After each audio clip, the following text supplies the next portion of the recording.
Mesdames, Messieurs, bonjour. Merci d'être encore en direct sur Info TV. Nous sommes jeudi, il s'agit de jeudi spiritualité. Vous le savez, nous avons lancé une grande série sur les cercles ésotériques, ou si vous préférez, les loges. C'est la 4e production ce jour concernant cet aspect des choses. Et c'est justement la dernière production concernant cet aspect des choses ce matin sur jeudi spiritualité. Ce matin, nous allons nous poser la question de savoir si les loges et le traditionnel peuvent être compatibles. Les loges et le traditionnel sont-ils compatibles? C'est la problématique que nous mettons sur cette table de débat ce matin. Tous les jeudis, nous avons la ferme conviction que l'homme n'est pas que physique, il est beaucoup plus également spirituel. Merci de continuer à nous faire confiance sur Info TV entre 10h et 11h52. Vous avez rendez-vous avec les démineurs. Tout ceci au canal 6, mais également au canal 508 sur Canal Plus International. On ne le dira jamais assez, votre fidélité continuera à nous honorer. Mais tout à l'heure, avec votre permission, nous allons accueillir la très éblouissante Claudia, comme d'habitude pour une balade informationnelle. On vous livrera également votre dénonciation du jour, 10h, 11h52. Qui dit mieux? Et nous accueillons l'imam qui est déjà sur ce plateau, l'imam Cheikh Ali. Bonjour et bienvenue sur Jeudi Spiritualité. Bonjour, parfait Haïti. Bonjour, co-panélistes. Et bonjour, fidèles téléspectateurs. Et je dis assalamu alaikum à la communauté musulmane qui écoute en ce moment devant les écrans, devant leur écran. Merci d'être encore là ce matin. À côté de vous, nous allons accueillir notre invité permanent. Il s'agit de Alain Douk. Alain Douk, bonjour. Bien le bonjour, parfait. C'est un plaisir d'être là sur le plateau de Jeudi Spiritualité en ce matin. Il faut le dire, un must dans l'escarcelle journal des thématiques d'espace minier. Je salue de même les co-discutants déjà installés et la grande communauté terrienne des mineurs ou démineurs à travers le monde. Comment tu vas, Alain Douk?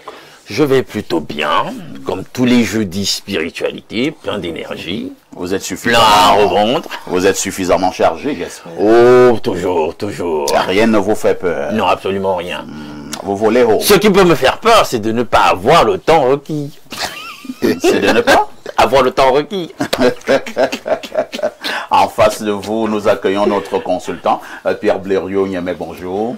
Bonjour, parfait ici et merci de m'accueillir sur votre panel. J'ai deux objets de joie, deux sujets de joie. Ce matin, j'ai une maman qui a pris sa retraite comme maîtresse d'école primaire et qui fête un an de plus, fête ses 60 ans aujourd'hui. 60 ans. Elle s'appelle Ndjouma Cécile, épouse Tankala. Ndjouma Cécile, épouse Tankala, de la part de sa fille Bala Pauline, qui lui souhaite joyeux anniversaire. La maman et la fille sont de fidèles téléspectatrices. C'est une maîtresse d'école primaire. Oui, qui a pris... oui, c'est nos premiers formateurs. Je vais donc également dire bonjour à ma maîtresse de la CIL. Moi, j'ai retenu son nom. C'était Madame Zanga, à l'école de la gendarmerie mobile en Ouekele. Madame Zanga. Je salue également Madame Abomo. Elle m'a tenu au cours élémentaire 1. Je salue Monsieur Ongba. Il m'a tenu au cours moyen 1. Je salue Monsieur Thomas Efa. Il m'a tenu au cours moyen 2 à l'école publique de Koulanganga. Voilà. Je n'ai jamais oublié les noms de mes maîtresses et de mes maîtres de l'école primaire. Ailleurs, on les appelle les professeurs d'école. Voilà. Voilà. Bon, moi, je suis fils de maîtresse, hein, donc j'étais plongé dans l'univers des maîtresses et des maîtres. Mon directeur d'école publique en Balmayo, groupe 4, s'appelait Nguini Cosmas. S'appelle Nguini Cosmas. Et donc, je suis un peu comme toi. Tout à fait. Et moi, je suis dans l'univers. Madame Tolo, elle est actuellement à Ebolova, a été ma maîtresse au cours élémentaire 2. Constamment, elle me dit, comment va maman? Maman va bien, ma maman même était maîtresse, et ainsi de suite. Donc, j'ai une grande affection pour ces premiers formateurs que nous avons eus. Je voudrais également... Mais j'aimais particulièrement une, Madame Abomo. Elle était très jolie. Oui, bon. Tu n'as pas commencé aujourd'hui. Bon, je ne sais pas si vous pouvez insinuer.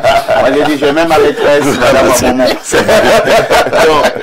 J'ai également une sœur qui a 1 an de plus aujourd'hui. C'est sûr qu'elle sera un peu surprise parce que je n'ai pas communiqué avec elle depuis un certain temps, mais je la porte grandement dans mon cœur.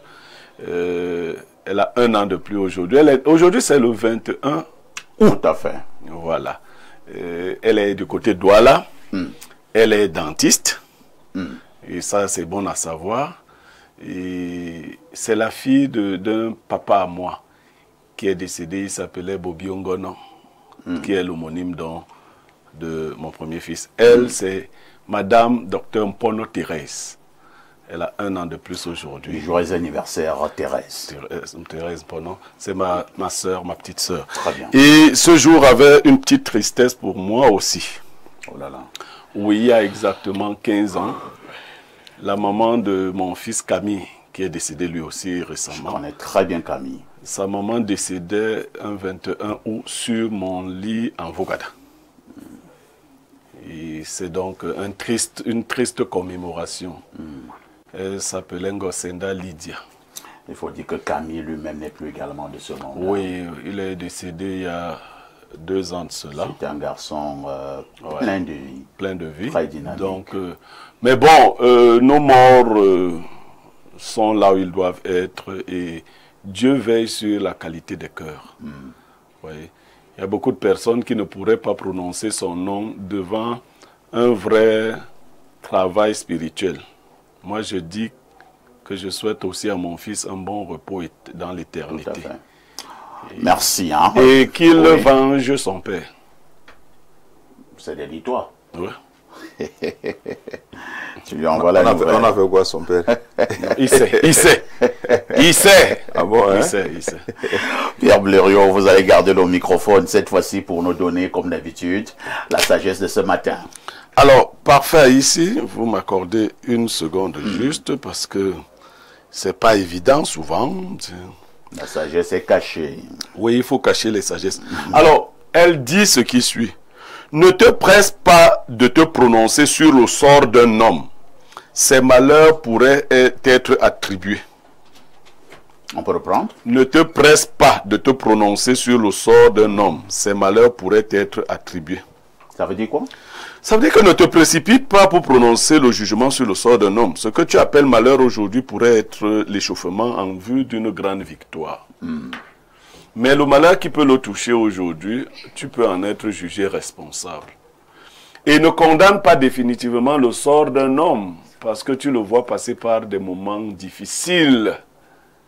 La vie nous enseigne que quelquefois les malheurs préparent de grandes victoires, de grandes réussites. Tout à fait. En fait, c'est une invite à ceux qui aiment se réjouir des temps difficiles que traversent d'autres. C'est vrai. Hein? Parfait, ici, il y a des gens qui sont contents. Tu ne sais pas pourquoi. En tout cas, dis-le aux autres, hein, pas moi. Oui, ils sont contents de savoir que tu traverses de mauvais moments. Moi, je l'ai vécu. Alors, que ton épouse est partie. On célèbre. Et on célèbre, on dit partout. Mais pendant qu'on célèbre, peut-être que Dieu te prépare une vraie épouse. On t'a licencié. On t'a licencié, les gens boivent dans des Même buvettes. s'il n'avait pas de l'argent, il va aller demander le prêt chez le barman. Voilà. Il dit, donne-moi 2 bières. Voilà. J'ai appris qu'on a licencié Perfecto. Donc, ne te presse pas de te réjouir des malheurs, de prononcer ton jugement sur les malheurs des autres. Merci. Et d'ailleurs, toutes les Écritures, ça nous l'interdisent. Hein. On dit, la Bible va même jusqu'à dire que quand Dieu punit ton ennemi, ne t'en réjouis pas. Ouais. De peur qu'en se retournant, il te trouve joyeux. Toi-même, tu passes à la Voilà. Merci Pierre Blériot pour cette belle sagesse. Accueillons Todd, toujours très concentré. Devant lui, il a une panoplie d'ouvrages à caractère spirituel, y compris la Bible. Il a des ouvrages en hiéroglyphes, c'est l'écriture des Égyptiens. Il est très concentré. Todd, bonjour. Aïs, ma connu une basse mine biva.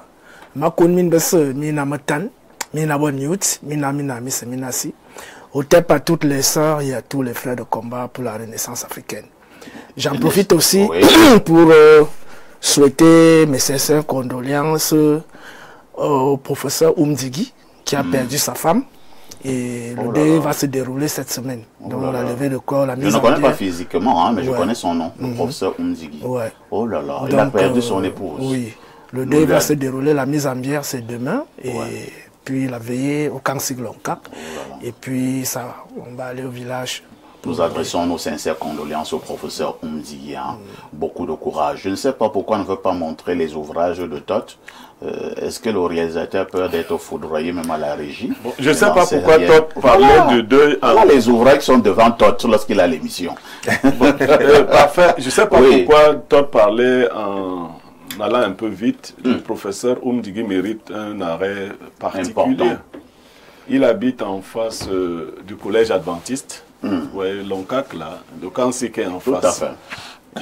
C'est un esprit extrêmement brillant et sobre, modéré dans tout ce qu'il fait. C'est l'un des premiers égyptologues de ce pays. Je crois qu'il est le premier Camerounais à soutenir une thèse en égyptologie.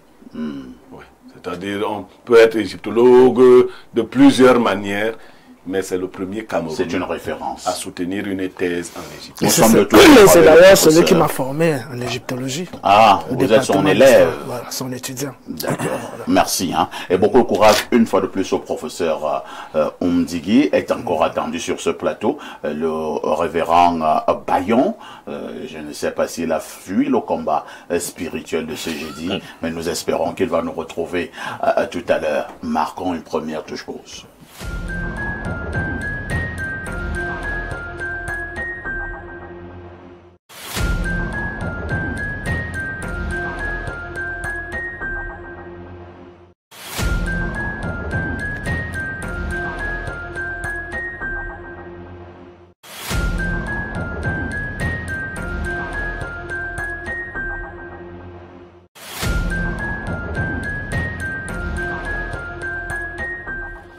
Claudia Ancha, bonjour. Bonjour, parfait ici. Bonjour à tous nos téléspectateurs qu'on retrouve nombreux ce jeudi matin. C'est un plaisir. Ça va? Ça va très bien, ça va. Un peu de noir, un peu de blanc. Oui. Un peu de noir, un peu de blanc.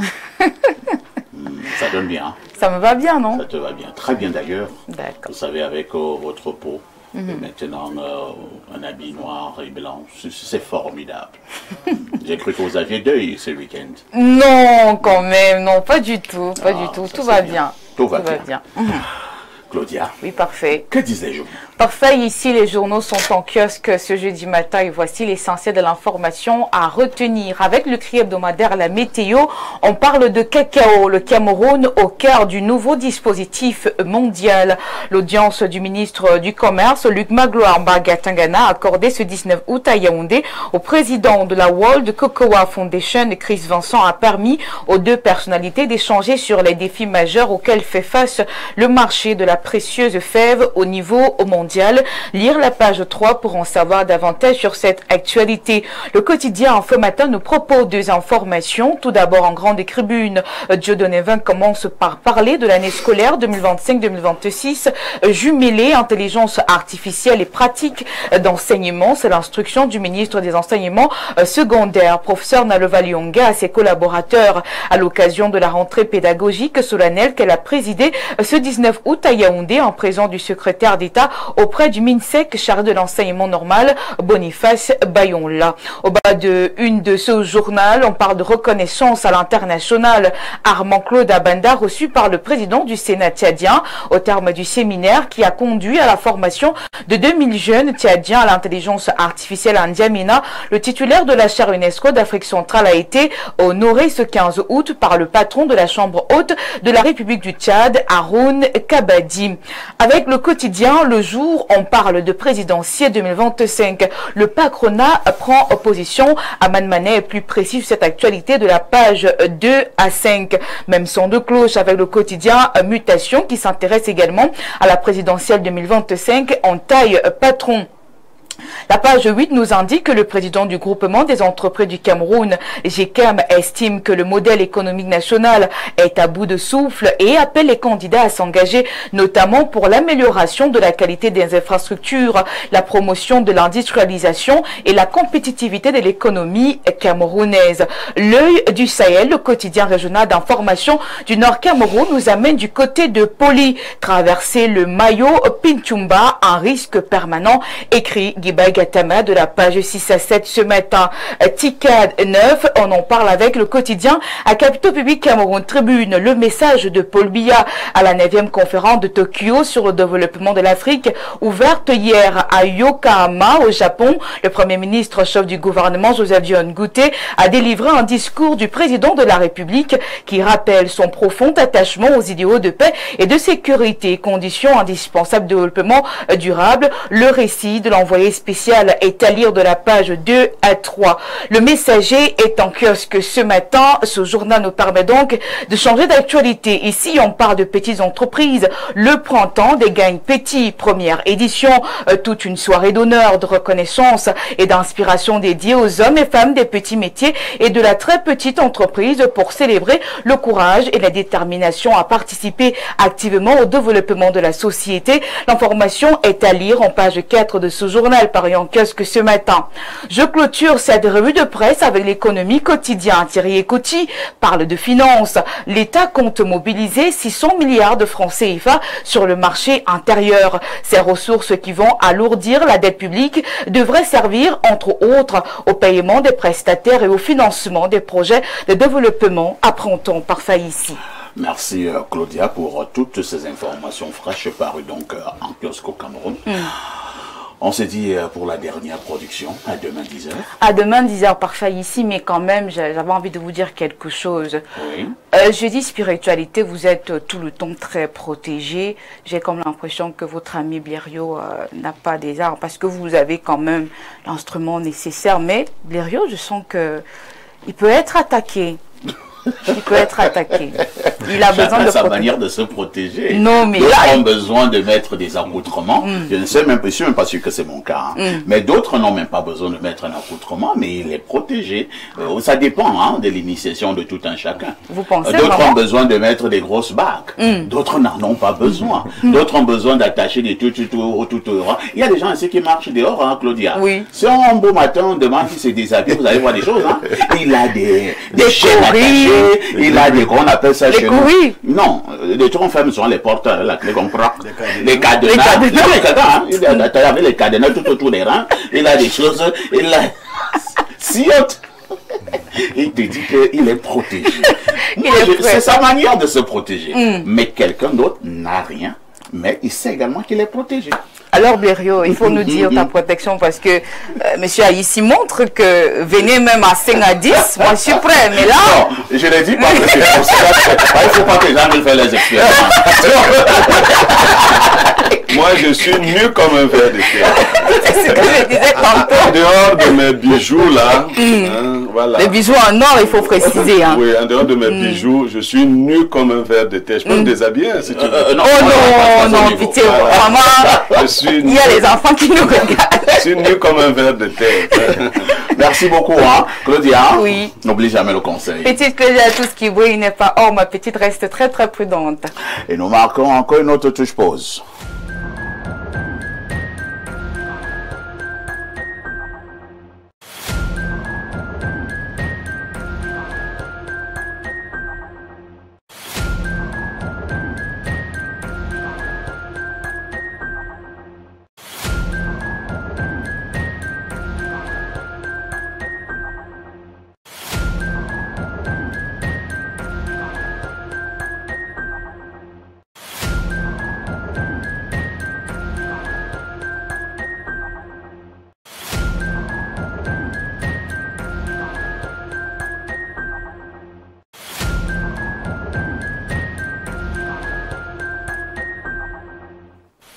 On repasse la parole à Pierre Blériot, cette fois-ci pour la dénonciation de ce jeudi matin.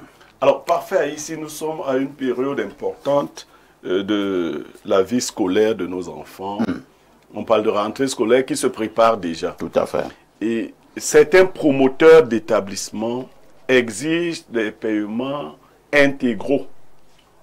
À la rentrée, Oui, tu payes la totalité. la totalité. Oh là là. On a l'impression qu'ils veulent chasser une catégorie d'élèves. Ouais. En fait, qu'est-ce qu'ils font lorsque l'établissement a déjà une certaine réputation? Déjà, ils augmentent unilatéralement les frais de scolarité. Tout à fait. L'année d'avant, votre enfant était là, c'était 65 000. Vous arrivez cette année, vous voyez 65 000.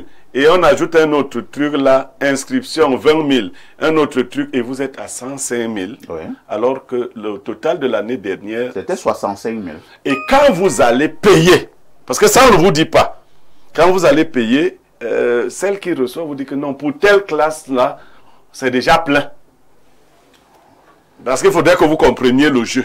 C'est pas qu'on vous dit directement, c'est déjà plein. Mais le promoteur a dit que si quelqu'un peut payer la totalité, on peut prendre. Là, Il y a encore, non, il y a encore une place. Une place. Là, c'est pour celui qui peut payer la totalité. Et la place unique, là, ne finit pas. Vous voyez? Ça fait que eux, ils font le plein d'œufs en termes de pension scolaire en début d'année, avec d'autres risques. Parce que déjà que les parents qui n'ont pas assez de moyens vont aller ailleurs, alors que ce sont leurs enfants qui ont donné la réputation à cet établissement. Je ne veux pas dire que les fils des pauvres sont les plus intelligents, mais très souvent, c'est eux qui donnent la réputation. Après, ça devient l'école des riches. Progressivement, une école, je dénonce deux faits. Déjà, le paiement exigé de l'intégralité de la pension en début d'année. Mais le deuxième fait, qui consiste à éliminer progressivement les enfants dont les parents ont des revenus modestes pour ne rester qu'avec des enfants dont les parents ont de grands revenus. Très bien. Il y a une sorte de déclassification. Merci. Monsieur l'imam, c'est un problème sérieux et ces dénonciations tombent à pic parce que dans quelques semaines, ce sera la rentrée scolaire au Cameroun. Alors, cette affaire où subitement les frais exigibles pour avoir extrait un enfant à l'école augmentent, comme Bleu l'a dit tout à l'heure, de manière unilatérale. L'année dernière, vous étiez à 65 000. Cette année, c'est subitement à 110 000, 120 000. L'année qui suit, vous êtes à 180 000, ainsi de suite, ainsi de suite. Votre regard? Bon, moi, je sais pas. Je pensais que l'école était gratuite au Cameroun. C'est l'école primaire. C'est l'école primaire parce qu'on nous a parlé, on nous a dit c'était une année là que l'école est gratuite. Non, le président de la République avait dit que l'école primaire. Primaire, je parle de primaire d'abord. Parce qu'on parle d'école, on parle pas seulement de secondaire. Bon, dans le service public. Maintenant, essaie d'aller dans n'importe. Même à l'école publique, c'est gratuit ou. Non, je suis en train d'en venir. On nous a aussi dit que le paludisme simple, de 0 à 5 ans. On le soigne gratuitement. Non, ça c'est vrai, sauf que entre-temps, dès qu'il a fini de dire ça, tous les paludismes sont devenus compliqués. Parce que je voulais qu'on apporte la précision. Il s'agit des écoles privées et des écoles publiques, parce qu'il faut préciser. Non, c'est forcément. Parce que quand il a parlé, parce que quand il parle, c'est privé ou c'est public. Là, c'est forcément privé. Voilà, les promoteurs. Parce que les testataires ne sont pas à notre niveau de compréhension, donc il faut apporter quelques éclaircissements. Donc, il faut comprendre que c'est toute une mafia. Les gens construisent des écoles aujourd'hui pour se faire de l'argent, hein, pas pour le souci de l'éducation de la jeunesse. Hein. Beaucoup, l'école aujourd'hui, c'est devenu une affaire de business. Vous allez à l'école, chaque jour on change, chaque année on change, chaque 2-3 ans on change des tenues, après on change des écuissons, et puis on vous exige d'acheter la tenue dans l'établissement, alors que vous pouvez vous faire coudre la tenue au quartier, à vil prix. Vous pouvez faire coudre une tenue au quartier à 2 000, 3 000, mais à l'école, on vous exige que non, 12 000. Vous devez acheter la tenue ici à 12 000, 15 000. Mais c'est terrible. Ce sont des choses qui sont vraiment très alarmantes. Et c'est tellement gravissime que les frais d'APE viennent encore, c'est-à-dire comme une épée de Damoclès sur la tête des parents. On vous dit que non, il faut payer l'APE. S'il n'y a pas l'APE, l'enfant ne commence pas l'école. L'APE a quoi y voir avec les frais d'inscription? Même pour le parent qui a les frais d'inscription, il faut l'argent de l'APE. Il y a certaines écoles qui sont très exigeantes à ce niveau-là. Vous avez dit que l'APE était facultative. C'est ce qu'on dit, mais sur le terrain, c'est autre chose. C'est obligatoire. C'est pas facultatif, c'est obligatoire. Et comme Bléreux l'a si bien dit, souvent, lorsqu'on nous partage les flyers, les affiches dans ces écoles, on vous dit première tranche pour le premier trimestre, c'est tant. Deuxième tranche, c'est tant. Mais quand vous arrivez sur le terrain, on vous dit, comme il a dit net, il n'y a même plus de place. Tout est déjà pris. Alors qu'il y a des places en réalité. On veut mettre la pression à ceux qui n'ont pas de moyens. Ce qui fait que beaucoup de parents d'élèves vont s'endetter. Je vous dis, beaucoup de parents s'endettent. Il y a des prêts scolaires dans les banques. Les gens vont s'endetter avec des intérêts. Les crédits scolaires. Les gens vont s'endetter avec des intérêts. Ça dit que le parent se trouve, ça dit endetté jusqu'au cou. Vraiment, c'est une situation que le ministère de l'Éducation doit vraiment mettre l'œil sur ça. Toutes les écoles privées, là, il faudrait un contrôle très sérieux. Au départ de l'action, hein, ces écoles qui sont finalement devenues de très grandes écoles de référence étaient d'abord des écoles des enfants de pauvres, hein, ou bien des enfants des parents aux revenus modestes, mais au fur et à mesure, chaque année, l'école commence de manière subtile à extirper les enfants des pauvres pour que finalement l'école devienne une affaire de riches. Est-ce qu'il ne faut pas attirer l'attention des uns et des autres si l'école finalement devient une affaire d'enfants de riches? Quel est le risque? Oui, effectivement, il faut le dénoncer. Il faut permettre à tout le monde d'accéder à l'éducation, parce que c'est grâce à l'éducation que nous formons des hommes de demain. La jeunesse a besoin de passer par l'éducation pour recevoir les bases du développement, les bases de la vision du monde, les bases de l'organisation sociale, les bases de créativité et d'innovation. Mais ce phénomène qui est dénoncé ici est un phénomène effectivement qui est très très préoccupant lorsque nous constatons que de plus en plus un petit groupe est en train d'être privilégié au détriment de la masse. Notons aussi que ceux qui passent par la peine et par beaucoup d'efforts finissent toujours par devenir des grandes personnes dans le futur. Je prends mon exemple. Moi, je n'ai pas grandi avec la cuillère en or. J'ai été un guerrier. À un certain moment, j'ai même commencé à m'achemer moi-même. Mon vieux m'a envoyé à l'école jusqu'à après la licence. Il a fallu que moi-même je commence à me battre. Et puis c'était pas facile, même quand il envoyé après la licence. D'autres enfants ils donnaient l'argent de l'école. Voilà. Mais l'habillement, la ration, c'est moi-même qui me battais. Mais attends, les ouvrages. Après la licence, on peut encore t'acheter. Non, j'ai dit depuis le lycée. C'est-à-dire que dès qu'il doit... Tu as la chambre qui paye à l'école. Voilà. Donc, c'est pour dire qu'il a fait, mais moi-même, je me suis battu aussi. Donc, il faut encourager la jeunesse à profiter de l'éducation. Mais je dénonce aussi ces mêmes gens qui veulent rendre l'école chère aujourd'hui. Mais avec quel niveau d'éducation? Regardez les copies des enfants de première année. Même quand j'ai enseigné en terminale à l'époque, tu corriges une copie sur un seul paragraphe, il y a 350 fautes. Donc on se demande quel est le niveau d'éducation d'aujourd'hui. Même le français, ça dit que quand un étudiant t'envoie un message, tu lis rien qu'une seule phrase, le nombre de fautes que tu vois dans la phrase. C'est aujourd'hui le niveau d'éducation laisse vraiment à désirer.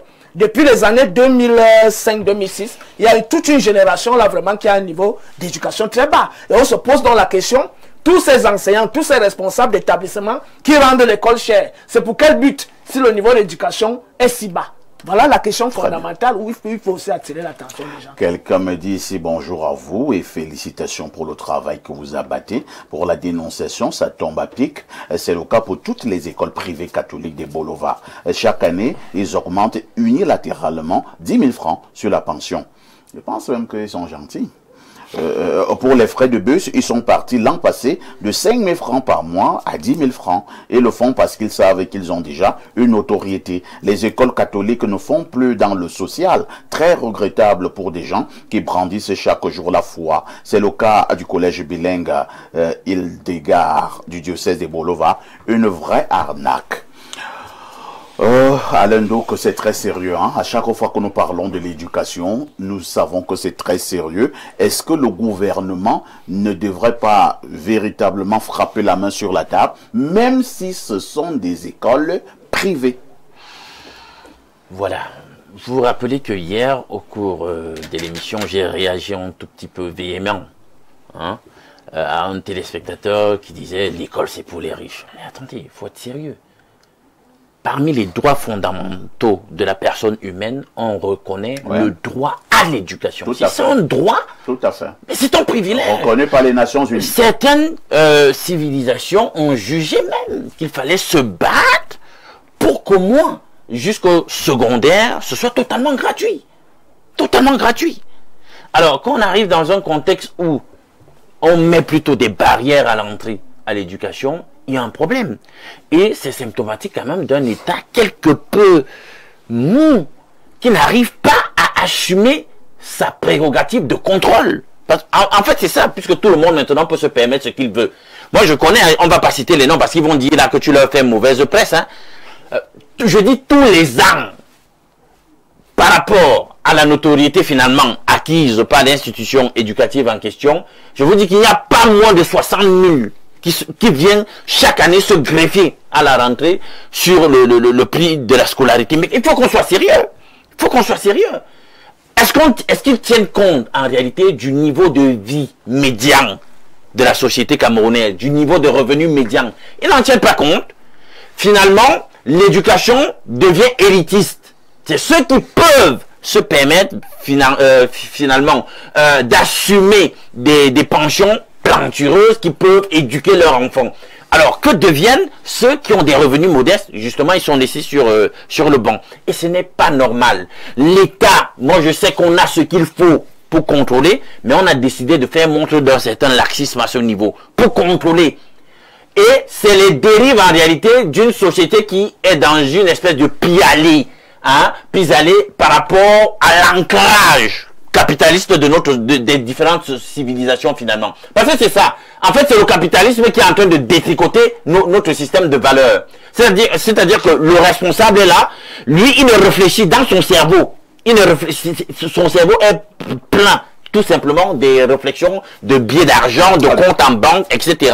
Il n'a pour seul critère que ça. Quand tu viens, ce qui compte, c'est comment il va rapidement renflouer les caisses de l'établissement. S'il vous plaît, ils font parfois comme ça, il y a des plaintes, hein. C'est le plus grave. Ils ne payent pas bien les enseignants. Je suis très sérieux dans ce que je vous dis. Ils sont hyper liquides. J'ai dit que je ne veux pas faire mauvaise presse à certains. Je connais ici à Yaoundé un établissement confessionnel qui brasse des milliards en ce moment, au point où c'est parfois dans sa trésorerie qu'on va piquer pour résoudre certains problèmes de la macrostructure en réalité à laquelle l'institution en question appartient. Mais vous allez aller examiner comment sont traités les enseignants là-bas, vous vous rendrez compte que mais il y a des gens qui se plaignent en dépit du fait que cette institution brasse énormément d'argent. On misérabilise quand même toujours les enseignants. Ça n'a pas de sens.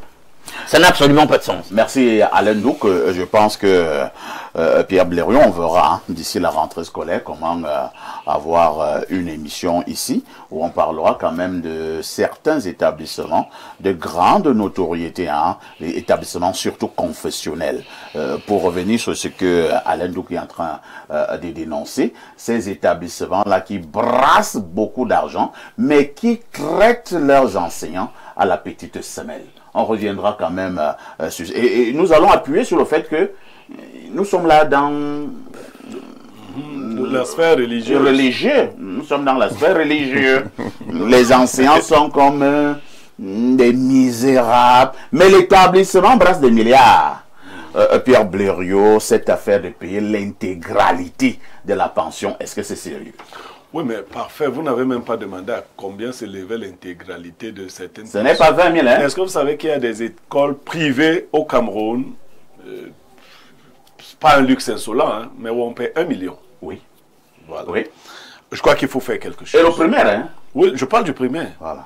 Il faut faire quelque chose. 1 million. On ne peut pas avoir ouvert l'enseignement aux promoteurs privés pour que eux ils viennent organiser des escroqueries massives. C'est le vol organisé. Ce n'est pas admissible.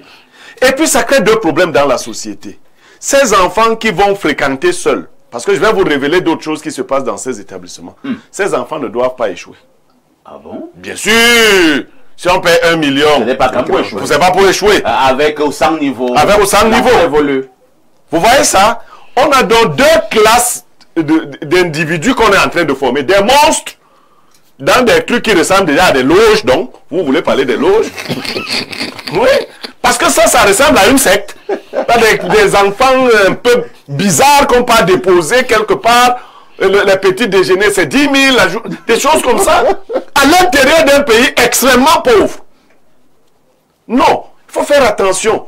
Et après, quand vous enlevez vos monstres de là, on ne sait pas où vous allez les mettre. Vous revenez les plonger dans la société normale. On est en train de créer une société anormale. Les enfants il doit y avoir une certaine mixture entre nos enfants. Ceux des riches, des moins riches, l'école doit les fusionner.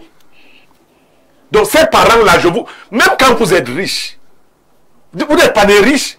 Ça c'est clair. Hein. Mettez vos enfants dans des écoles et c'est eux qui ont favorisé ce genre de choses. En fait, ils créent le grand remplacement. Ils n'aiment pas que leurs enfants se mélangent à nos enfants. Oui. Donc c'est plus sérieux. Oui. C'est eux qui n'aiment pas. Quelquefois, les promoteurs sont avec eux dans des choses bizarres. Ah bon? Oui. Tu vois que le montant ne fait que grimper. Ce n'est même plus le montant de la journée. C'est le montant de la nuit. Parce que, attends, Blaireau, de toi à moi, quand un enfant du primaire, on demande de payer 1 million. Attends, bon, quand il a le CP, il devient quoi, pilote? Rien. Maintenant, non, on le reverse quelquefois, donc il est perdu. Parce que Fustel ne peut pas prendre tous leurs enfants là. Du tout. Il n'y a pas suffisamment d'établissements. Il les reverse donc et vous allez voir ces petits gars là. Comme des zinzins. Ils ont la particularité, ils ont des grosses joues. Voilà. Ils veulent rentrer donc dans le système normal. Et puis, un peu comme ça, ils pleurent tout le temps, ils dérangent les gens. Hein? On le bouscule un peu. Et leurs parents sont obligés de venir corrompre les professeurs au lycée. Il ne faut pas qu'on pousse tout.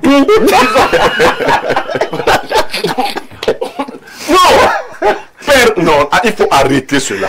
Ce n'est pas une société normale que nous créons. Moi, je connais des gens qui sont très riches matériellement et qui ont compris que c'est dans le combat quotidien qu'un homme se forge. Les enfants sont dans des écoles normales. Oui, c'est-à-dire, c'est surtout le fait même d'avoir des femmes de familles pauvres qui sont venues en mariage chez un riche. Mon enfant n'est pas... Mais il y a aussi parfois l'effet contraire. Hein. Il y a parfois l'effet contraire. Parfois, ces enfants des riches, qu'ils arrivent dans le système dont vous parlez, les gars arrivent là-bas pour se vanter. Hein. Il y en a parfois qui viennent avec des voitures, c'est des femmes, ils sont dans les boîtes de nuit. Il y a parfois cet effet contraire aussi. Non, ça veut dire que le parent est mal éduqué. Si tu as tes voitures, qu'est-ce qu'un enfant fait? On dit la même chose. Qu'est-ce que tes enfants font avec les voitures à l'école? On dit la même chose. Dans les universités, au meilleur des cas, on dépose les enfants à l'école. Bien sûr. Et discrètement, on rentre. Mais Blaireau, on vit dans les universités, il y a des enfants qui arrivent. Non, l'université déjà c'est haut. Non, ils sont au lycée. À l'université, à l'université, l'enfant peut avoir une voiture. L'université, nous sommes dans un lycée. Un enfant en 3e, il vient avec une Mercedes, le met au volant, hein. Il est en 3e avec une Mercedes. En 3e? Ouais. J'ai eu la chance de rencontrer de grands proviseurs. Effectivement, j'étais en Balmain à l'époque. Un enfant est venu comme ça. Là où déjà les professeurs n'avaient pas de grande voiture. Le gars est venu. Pour ceux qui en avaient même. Pour ceux qui en avaient. Il est venu garer sa voiture là. Il garait souvent, les professeurs étaient contents. Ce matin-là, le proviseur a vu, lui, il voyait souvent une voiture, il croyait que c'était l'un de ses collaborateurs. Ouais, l'un des censeurs. Il voit l'enfant, il dit, c'est quoi? Mais attends, notre parking, c'est ton parking? Mais moi, ton truc là dehors, là. Et, bon, il y en avait qui pensaient que c'était de la jalousie, mais c'était de l'éducation. Comment un enfant vient garer le véhicule? Là où les profs aussi garent. Vous-même, vous voyez, est-ce que le professeur aura toujours le même pouvoir? Bon, il y avait des gens, mais aujourd'hui, tu vas trouver que le proviseur négocie avec l'enfant là. Est-ce qu'il peut avoir le numéro de ton père? Merci Blériot. Alors, notre messagerie explose comme d'habitude. Bonjour, vous n'êtes pas sérieux. Hein. Et dit bonjour la Nalova du micro et à tout le panel. Merci pour votre dénonciation du jour concernant les frais de scolarité des établissements privés. Perfecto, je vous prends un cas du collège, bon. On va plus donner le nom du collège, hein, que je dénonce et qui élève la pension chaque année, mais sans résultat en fin d'année. Les enseignants mal payés, et nous, on se demande où partent ces fonds, ces fidèles à Bodo depuis la ville d'Obala. Je pars au plus 33, c'est un message de la France.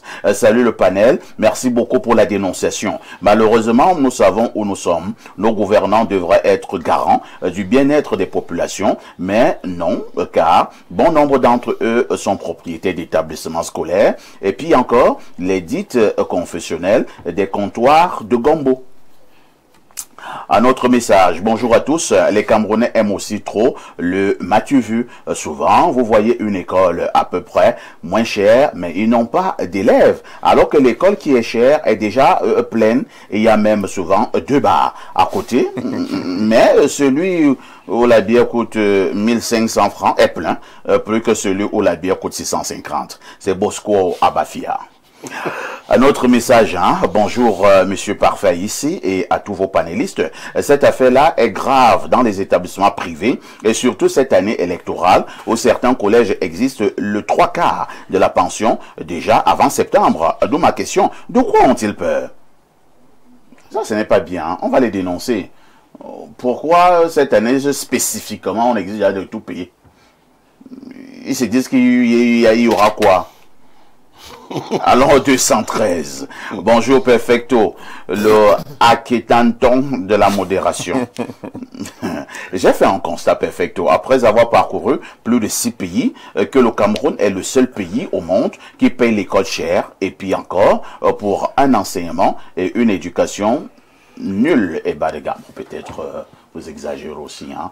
Et ici, en Algérie, l'école est très gratuite. D'ailleurs, même parfois, c'est l'État qui décaisse de l'argent pour payer certains Algériens qui sont en difficulté financière pour qu'ils viennent à l'école. C'est même quoi ce pays qu'on appelle le Cameroun. On dirait que votre pays-là fume le chanvre indien. Un pays de bêta. Nous tous, on paie. Chacun fait ce qu'il veut. Le taxi... Le taximan te demande le prix d'un voyage pour une distance d'1 kilomètre. Les bailleurs te demandent 2 ans de location. Les triplent le prix de la location. Les bayam salam mettent du formol dans les produits. Les pasteurs et les imams égarent nos frères et sœurs, etc.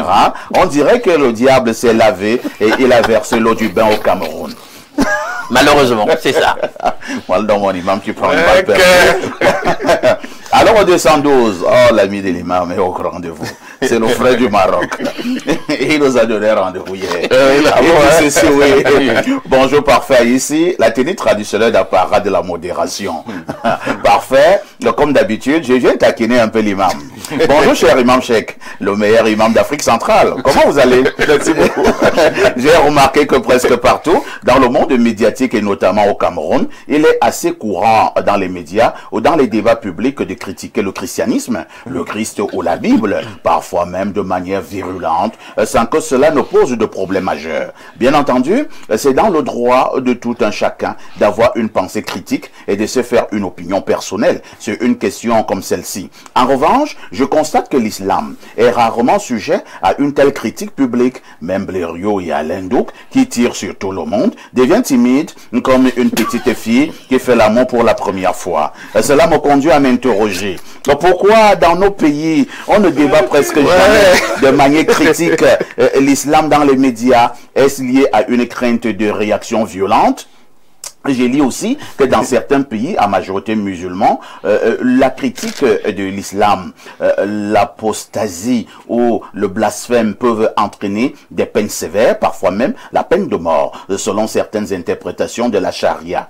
Quand vous avez tout cela, comment concilier l'image que beaucoup présentent de l'islam comme religion de paix avec ces réalités où l'expression critique même semble risquée? Selon vous, comment un musulman, surtout un non-musulman, peut peuvent-ils dialoguer librement de l'islam, y compris sur des points sensibles, sans crainte de représailles? Islam, religion de paix, vraiment? Ou existe-t-il en arrière-plan une culture d'instauration de peur et de violence? Je comprends mieux pourquoi Toth préfère tirer sur les chrétiens plutôt que l'islam et veut voir ses enfants grandir. Nous, on veut comprendre. Si Perfect le permet, merci cher imam, de nous éclairer, sinon on pourra en parler prochainement. Merci, à demain 10h. Je peux répondre. Oui, Toth. Déjà, celui qui parle là n'a pas encore pris le temps de m'écouter. Je pense que Cheikh Ali et moi, nous avons eu à faire plusieurs débats sur l'islam. Le premier débat, l'islam face à la science sacrée kamite. On a fait 2 débats.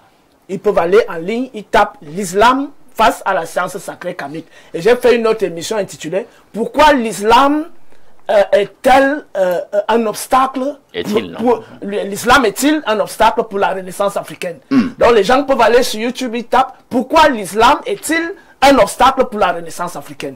Donc c'est parce qu'il ne m'a pas écouté, c'est pour ça qu'il raisonne comme ça. Bon, je pense que le téléspectateur va dire que des points chauds tels que le prophète, c'est un point. Oui, mais j'ai abordé tous ces aspects-là. Il y a des aspects là, si tu vas les toucher, ce sera grave. Bon, comme vous, tous qui parlez là, vous n'êtes pas des musulmans, mais sur ce plateau, j'ai l'unique musulman qui est là. Et il est d'ailleurs imam. Je pense qu'il est mieux placé pour apporter une réponse. Cheikh Ali, on vous écoute. Le type dit que on peut parler de la chrétienté, on peut insulter la Bible, on peut dire que Jésus était homosexuel. Est-ce qu'on peut le dire avec Mohamed sans avoir peur d'un représailles? Bon, je remarque d'abord que c'est un spécialiste du hors-sujet, parce que lui, il n'est jamais dans le thème. Lui, son problème, c'est l'islam. Tout ce qu'on fait ici, son problème, c'est l'islam. Et c'est un téléspectateur qui est vraiment très particulier. Mais j'ai dit une chose, c'est que, comme Todd l'a dit, moi, je fais beaucoup de, comme il a remarqué d'ailleurs lui-même, j'interviens dans beaucoup de plateaux, de débats, que ce soit dans la radio, que ce soit à la télévision. Et vous savez, beaucoup de musulmans n'ont pas le même tempérament. Et vous savez, si quelqu'un n'a pas la connaissance des autres sciences, il va utiliser la force comme argument.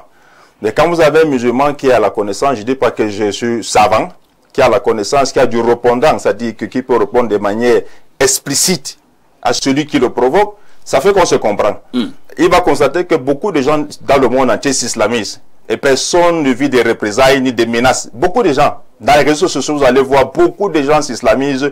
C'est pourquoi? C'est pas pour rien.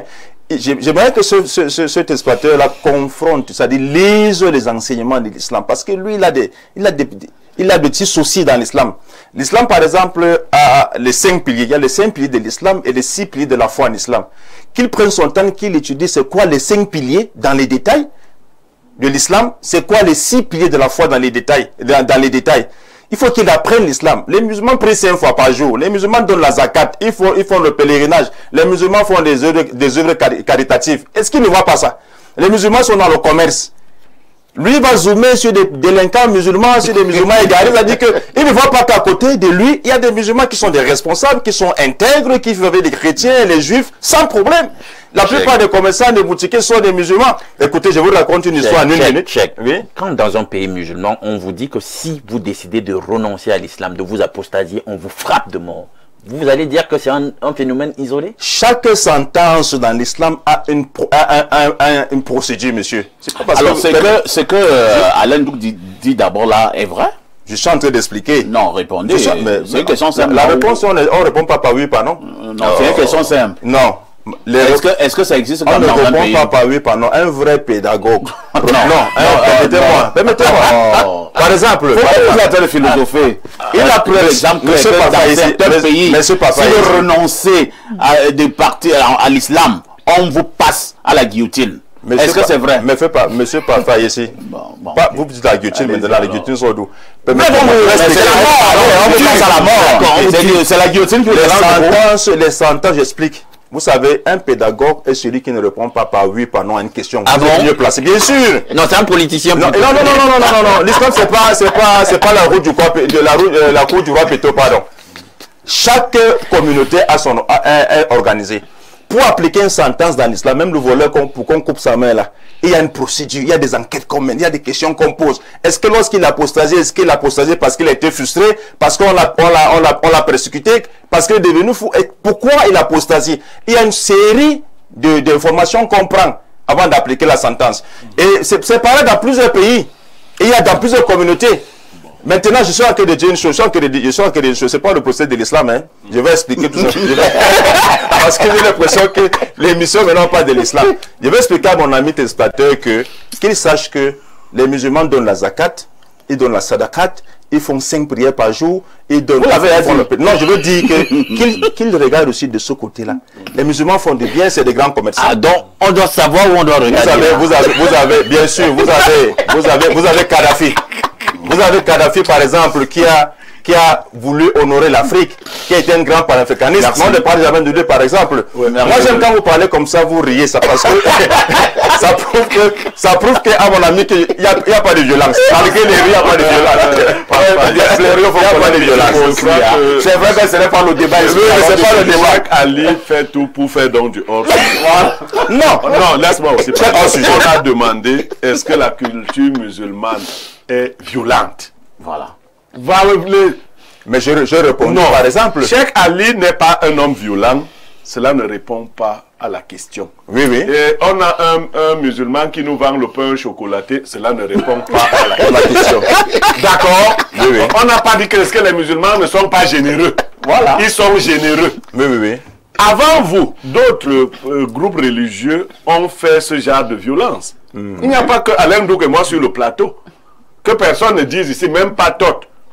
Ça, c'est parce que nous parlons de l'islam. Oui, mais oui. même ici, souvent, nous parlons des communautés. Oui. Il y a des communautés dont vous pouvez parler facilement. Moi, je vous assure, j'ai parlé d'une communauté ici. J'ai été appelé 50 fois pour me dire que va à la télé dire que tu demandes pardon.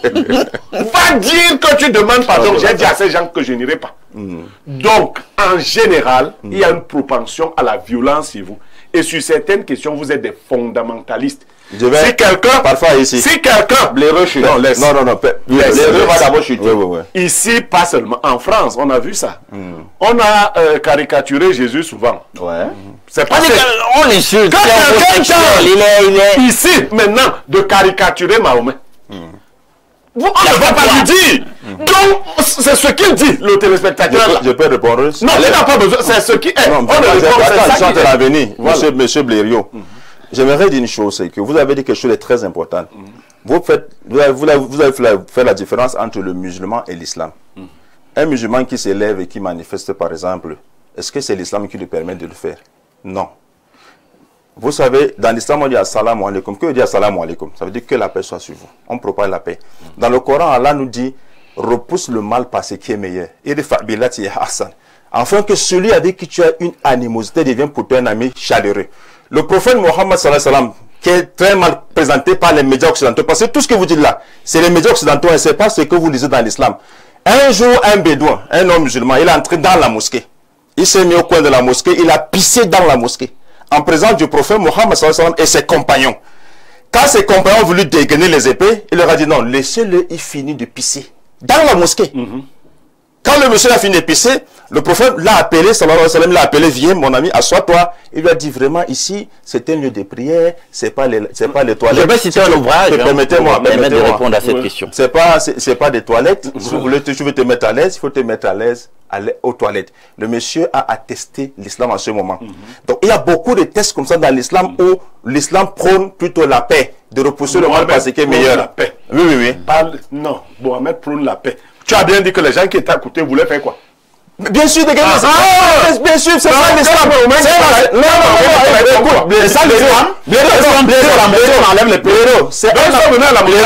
C'est comme à la rose de quoi chez vous? À la rose de quoi à mort? À la rose de quoi à la médecine? À la rose de quoi à mort? Je vous dis, si vous dites, vous savez d'aller où la du hors sujet. Si vous donnez, non, je vais vous montrer que même chez la rose de quoi à mort, si vous dévoilez les secrets de la rose de quoi, on vous la tête. On vous arrache au cœur. Adam, vous avez des choses. Non, je dis ceci, c'est terminé. À la rose pour la mort, si vous délivrez des secrets, c'est terminé. On vous tranche la gauche, d'accord. D'accord, nous allons marquer notre touche pause. Je vous rassure, nous parlerons de l'islam. Bientôt, nous aurons un sujet. Cheikh Ali, particulièrement, quand on parlera de l'islam, sera invité, notamment avec d'autres musulmans. Nous marquons notre touche pause.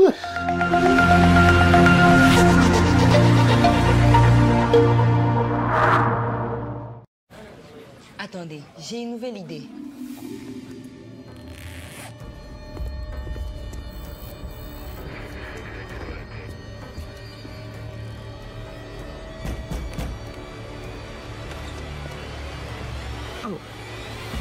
Mettez ça, le jeu va commencer. Canal+, Netflix, boum, ça va être énorme. C'est dingue. Pour vous, nous imaginerons toujours plus. Maintenant, profitez de tout Netflix, inclus dans votre nouvelle formule Tout Canal+. Sous le haut parrainage de Madame Chantal Biya, première dame du Cameroun, la Fédération camerounaise de cyclisme en partenariat avec le complexe hôtelier, touristique, sportif et culturel Bagofit Sound City organise la course internationale VTT Chantal Biya, première édition. Au programme, du 26 au 30 août 2025, foire, exposition économique et socio-culturelle. Le 29 août 2025, marche sportive et grande soirée culturelle. Et enfin, le 30 août 2025, course internationale VTT Chantal Biya. La course internationale VTT Chantal Biya est un événement exceptionnel qui réunit les participants nationaux et internationaux dans une ambiance unique. Infos et réservations 6 99 91 19 63. La course internationale VTT Chantal Biya, c'est la passion du VTT. Les journées de l'excellence en Sanaga-Maritime reviennent au devant de la scène. Du 25 au 30 août 2025, à Liège, au stade municipal d'Edea et à l'esplanade de la préfecture, venez nombreux vivre au rythme de l'édition 2025 de ce grand rendez-vous qui célèbre les talents, l'engagement humanitaire et l'innovation sociale dans le département de la Sanaga-Maritime. Les journées de l'excellence en Sanaga-Maritime sont organisées par la Fondation La Main Tendue, dont le président fondateur est Monsieur Jean-Ernest Massenangale Bibéhé, ministre des Transports. Au programme, la grande finale du tournoi de la fraternité le 29 août 2025 et l'apothéose le samedi 30 août 2025 avec la remise des prix aux meilleurs élèves du département aux examens officiels, des dons aux orphelinats, du trophée aux vainqueurs du tournoi de la fraternité ponctué par les animations diverses. Ensemble, honorons le mérite et cultivons la solidarité. Parce que la femme est la terre qui porte les fruits de la vie. Ce 29 août 2025, venez célébrer la beauté de la femme au cœur de l'agriculture avec la première édition de l'élection Miss Coupe Seka sous le double patronage du ministère des Arts et de la Culture et du ministère de l'Agriculture et du Développement Rural. Au programme, défilés divers et spectaculaires, des prestations musicales et humoristiques exceptionnelles. Ne manquez pas cette occasion unique de célébrer la beauté et l'agriculture. Grande finale Miss Coupe Seka. Le vendredi 29 août 2025 à 19h au complexe Arby Valley, au quartier Bastos, Yaoundé, entrée pharmacie Golf. Infoline 698 92 60 46. Le 679 24 83 52. Venez nombreux et célébrons la beauté de la femme au cœur de l'agriculture. Vous désirez un enseignement de qualité pour une brillante carrière professionnelle? L'Institut universitaire de l'excellence d'Afrique centrale, agréé par le MINSUP, vous ouvre ses portes après Carrefour Hawaii sur la route d'un fou. Avec un cadre ultramoderne, les enseignants chevronnés, les infrastructures de pointe, un dortoir et des bus pour étudiants, bénéficiez des programmes théoriques et pratiques innovants en sciences de la santé dans les métiers du droit, commerce, gestion, management, finance, ainsi que les technologies de l'information et de la communication et bien d'autres. N'hésitez plus, rejoignez la communauté d'excellence en vous inscrivant en cycle BTS, licence, master dans nos différentes filières et devenez des leaders de demain. Choisir l'Institut universitaire d'excellence d'Afrique centrale, c'est choisir l'excellence dans la formation pour un métier de référence. Infoline 695 86 17 86 674 94 71 49. Pick-up, oui, mais pas comme les... Vous souffrez d'hypertension, mal de nerfs, d'arthrose, infertilité, rhumatisme, MST. La médecine chinoise est la solution à tous vos problèmes de santé. Médecine bio qui soigne les malades sans effet secondaire quelconque, qui fait, n'est-ce pas, de massage. Vous, nous imaginerons toujours plus. Maintenant, profitez de tout Netflix, inclus dans votre nouvelle formule Tout Canal+.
Si vous nous retrouvez à l'instant, vous avez fait le meilleur choix, c'est celui de regarder Info TV et surtout de regarder votre programme Espace Miné dans son volet Jeudi Spiritualité.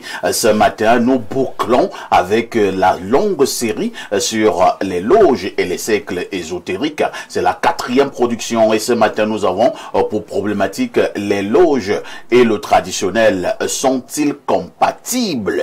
Je vais d'abord passer la parole à Alain Douk. Alain Douk, quand nous parlons des loges et le traditionnel, je vais être bien précis pour que nous n'allions pas dans tous les sens. Je prends un exemple. Si quelqu'un, par exemple, à la franc-maçonnerie, est-ce qu'il peut normalement aussi être un bombok? Est-ce qu'il peut normalement aussi être un zomlo? Je suis grand maître de la franc-maçonnerie, je suis aussi zomlo, ou bien je suis un bombok, ou bien je suis, c'est pas comment on appelle les autres patriarches dans les autres communautés. Bien, je pense que la factualité nous donne raison de répondre oui, puisqu'il y a des exemples qu'on pourrait citer, des gens qui se retrouvent à califourchon entre les deux mondes. C'est un fait, on observe cela socialement. Mais personnellement maintenant, pourquoi je dis que ça peut le faire? Il faut rentrer dans l'histoire de l'origine des mystères. Et vous vous rendez compte que dans la Mésopotamie ancienne, où les mystères ont été systématisés par un des pères reconnus dans la littérature des écoles de mystères, notamment la franc-maçonnerie, je l'ai toujours dit ici, eux-mêmes, les grands littérateurs, les princes de la maçonnerie, lorsqu'ils écrivent sur leur histoire, la paternité des écoles de mystères, des loges et tout, la franc-maçonnerie et tout, ils vous renvoient la plupart du temps à Hiram Abif, qu'ils aiment appeler le fils de la veuve, un personnage aussi d'ailleurs qu'on connaît, puisqu'il a travaillé sur le temple salomonique. Il renvoie à Nimrod, il renvoie à Tubal-Caïn, et vous allez remarquer donc que dans la Mésopotamie ancienne, c'est Nimrod donc, et j'insiste dessus, il était noir, qui a systématisé avec sa mère. Nimrod est connu en Égypte sous le nom d'Osiris. Avec sa mère Sémiramis, donc, connue en Égypte sous le nom d'Isis. Parfois, ailleurs, vous allez entendre, on appelle Diane des Éphésiens, on l'appelle Réa, on l'appelle Cybèle, on l'appelle Inanna. C'est la même personne, c'est la même personnalité, la même divinité. Alors les deux ont systématisé dans l'Orient ancien donc des mystères. Donc c'est pour cela que quand les maçons parlent d'eux, ils vous disent voilà, on peut citer Nimrod comme étant un père des écoles des mystères. Il a donc fait. Et vous allez remarquer qu'en réalité, avec l'histoire, si on s'en tient à l'histoire de la tour de Babel, quand les peuples vont être donc dispersés, après, vous savez ce que la Bible raconte à ce sujet, nous sommes dans la Genèse là-bas, Genèse 9, l'histoire, Genèse 10, je crois bien, l'histoire de la tour de Babel. Quand ils vont être dispersés, il y a un héritage commun et une influence de cette époque où ils ont été sédentarisés en Mésopotamie, là-bas, au niveau de la Babylonie, par Nimrod. Quand ils vont donc être dispersés, les peuples qui vont aller et les civilisations qui se forment par la suite dans divers endroits du monde vont avec cet héritage kabbalistique, cette influence kabbalistique commun. Ceux qui ont été sous influence de Nimrod. Et il y a donc ces traditions qui seront donc conservées dans les différents endroits du monde où ils vont aller s'installer. Et c'est pour cela que j'ai toujours l'habitude de dire, puisque l'histoire de l'humanité est une, il y a donc un héritage commun kabbalistique, même dans nos différentes traditions négro-africaines. On a des vestiges de cette influence ancienne qui vient de la Mésopotamie, sous influence de Nimrod et de sa mère, lorsqu'ils ont systématisé politiquement, socialement, institutionnellement les mystères. Vous allez chuter. Donc, à ce titre, donc, il peut avoir dans la praxis certaines proximités entre ce que nous faisons dans nos kabbales traditionnelles. On se comprend bien. Et certains enseignements des écoles de mystère. Ça ne fait pas totalement corpus. À certains niveaux, il peut y avoir des divergences, mais il y a toujours une intercession. Il y a quelque chose de commun, une trame commune à toutes les kabbales qui existent sur la Terre. Très bien. Quelles que soient les civilisations. C'est compris, hein, Alain Douk. Tot, on sait que vous êtes un initié sur certains rites traditionnels. Vous êtes encore en train de vous initier sur d'autres. Vous-même, vous l'avez parfois reconnu sur ce plateau. Au moment où nous parlons des loges, j'ai pris deux exemples, hein, les exemples les plus connus au Cameroun, la franc-maçonnerie et la Rose-Croix. Est-ce que vous pouvez être maître, même si vous n'êtes même pas maître, est-ce que vous pouvez appartenir à cette organisation et être également, par exemple, un homme là au village, être un bonbon chez les Bassa? Est-ce que les deux peuvent cheminer? Bon, les faits nous donnent l'impression que les deux peuvent cheminer parce que nous trouvons beaucoup d'impostures au sein de nos communautés, des francs-maçons qui deviennent des chefs traditionnels, des francs-maçons qui disent qu'ils sont aussi Mbombok, des rosicruciens qui disent qu'ils sont Mbombok et qui sont faux aussi. Il y a beaucoup de rois chez les Bamileke aujourd'hui qui sont des francs-maçons. Je veux parler des chefs traditionnels. Tout à fait. Et même chez les Bamoun, c'est la même chose. Donc, mais là, c'est une imposture qui n'a rien à voir avec la tradition orthodoxe. Premièrement, parce que la divinité que les maçons et les rosicruciens servent n'est pas la vraie divinité originelle que nos ancêtres adoraient. Ah bon? Ouais. La vraie divinité que nos ancêtres adoraient, c'était Imanara, qui est communément connu comme Amon-Ra, c'est-à-dire le caché dont la première manifestation est la lumière. La force intelligente cachée dont la première manifestation est la lumière. Qui, les maçons adorent qui? Ils adorent Seth, qui est Yahweh, qui est Elohim. C'est la divinité que les francs-maçons adorent. C'est la même divinité. Pourquoi je le dis? Elohim qui veut dire? Les dieux dans la langue des Araméens, mais elle, Elohim, c'est le pluriel de elle. Elle, c'est le dieu du vent, des tempêtes, de la guerre, de la fureur, de la terreur et des génocides. Donc, c'est exactement ce qui se passe à Gaza, là. Donc, l'incarnation de ces actes. Le diable. Bien sûr. Voilà, c'est l'incarnation, c'est ça qui entraîne le génocide qui se passe. C'est les serviteurs de Yahweh, Elohim. Ils disent qu'ils sont le peuple élu. Donc, tous ces mouvements ésotériques occidentaux ont quelque chose de commun. La Kabbale judéo-chrétienne. Pourquoi? Parce que vous allez retrouver Raphaël ici, dans la Kabbale hébraïque, vous allez retrouver Raphaël dans la Kabbale, l'angéologie chrétienne. Uriel, Michel, tous ces gens, C'est les mêmes âmes. C'est ça la Kabbale en fait. Donc la Kabbale hébraïque se reproduit dans le christianisme. Et c'est exactement la même divinité qu'on sert là-bas. Seth donc qui est devenu Satan en fait. Je l'ai démontré sur la base des écrits à plusieurs reprises.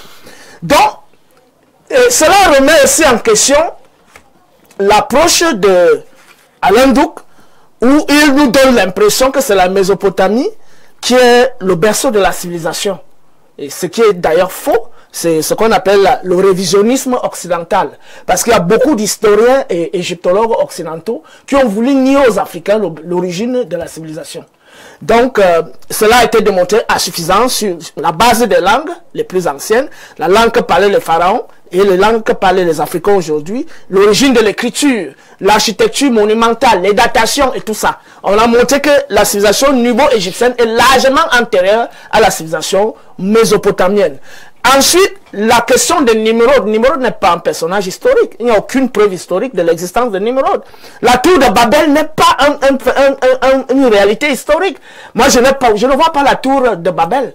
Donc, il y avait déjà de grands monuments avant la Mésopotamie, en Égypte. Donc, je ne vais pas revenir sur les données historiques parce que ce n'est pas l'objet de notre débat. Alors, si je comprends bien, selon vous, étant donné que les dieux que respectent les francs-maçons et les rosicruciens ne sont pas les mêmes dieux avec la vraie divinité originelle. La divinité originelle africaine, surtout quand nous parlons du cas du Cameroun. Cela signifie donc que l'éloge et le tradition ne sont pas incompatibles. Ça, c'est le premier point. Le deuxième point, c'est que la logique, la cosmologie négro-africaine est essentiellement matriarcale. Or, les traditions abrahamiques ont une société essentiellement patriarcale. C'est la raison pour laquelle dans les généalogies des Arabes et des Hébreux, vous ne verrez jamais les femmes dedans.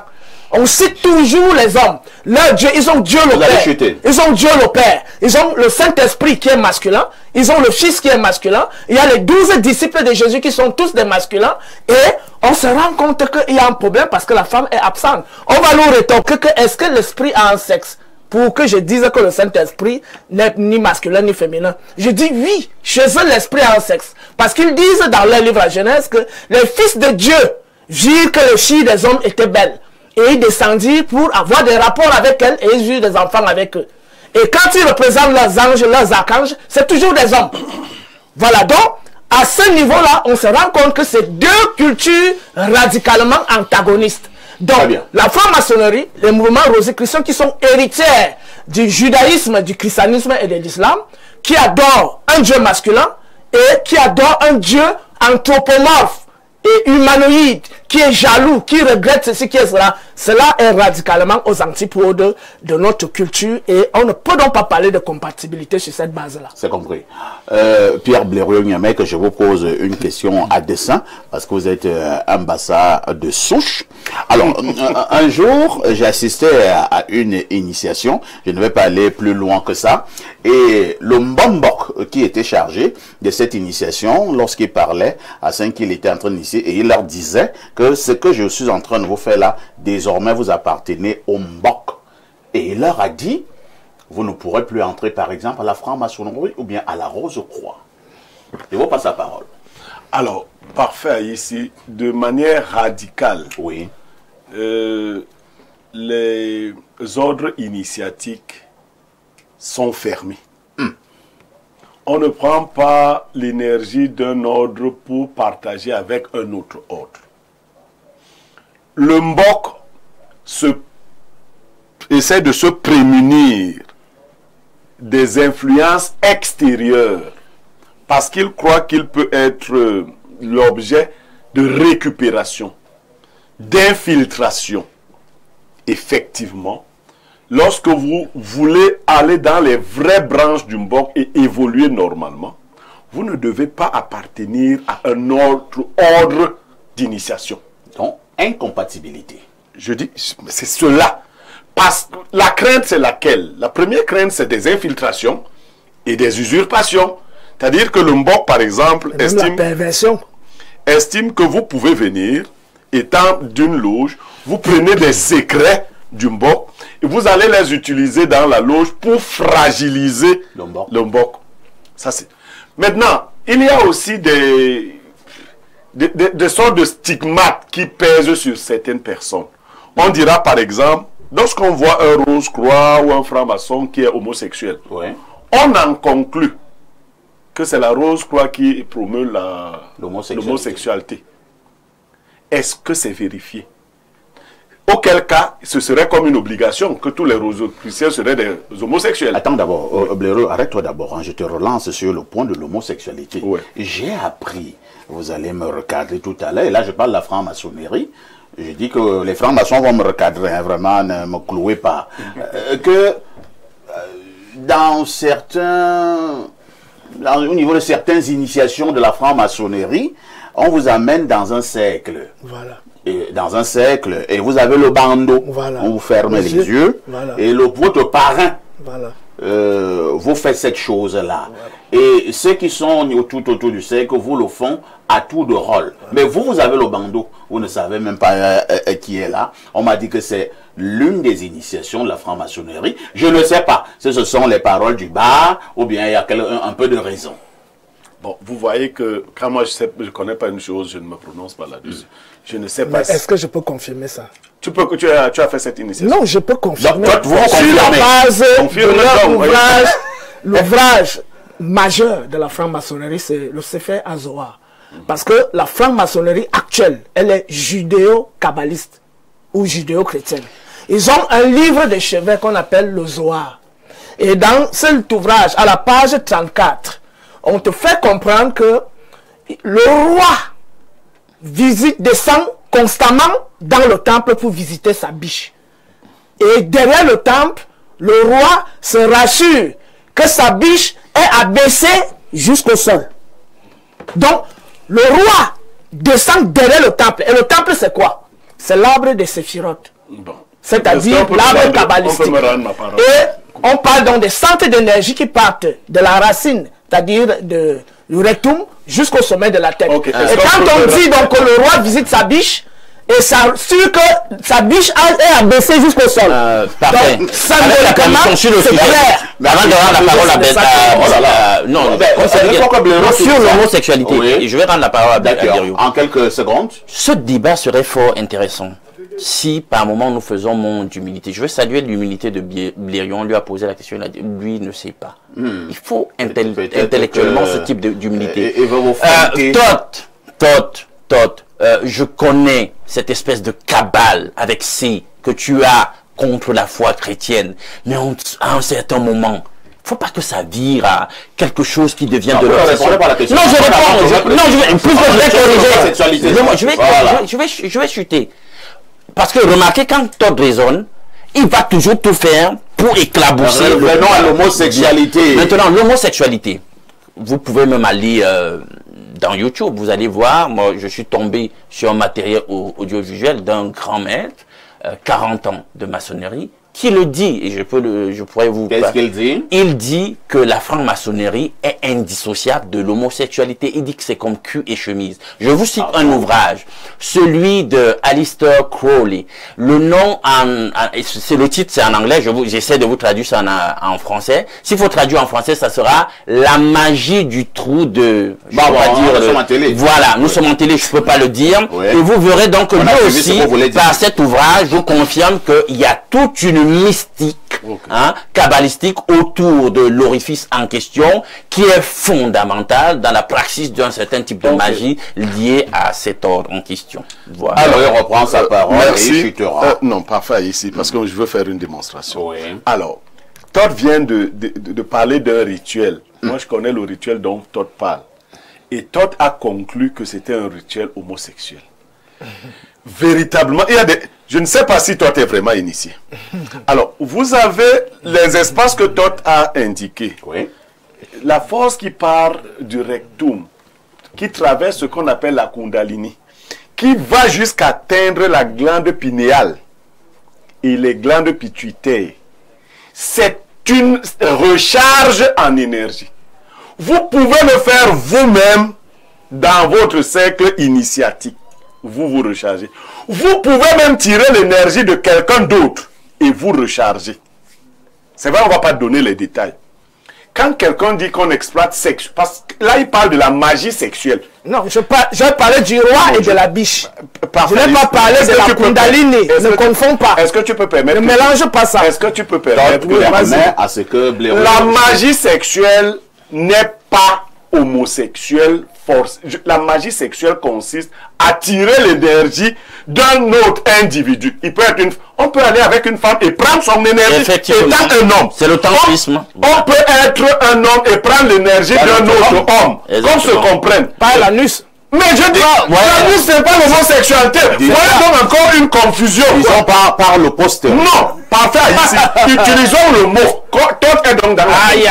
Que ceux qui nous suivent sache que les rapports sexuels par l'anus ne signifient pas l'homosexualité. Ah bon, par le postérieur.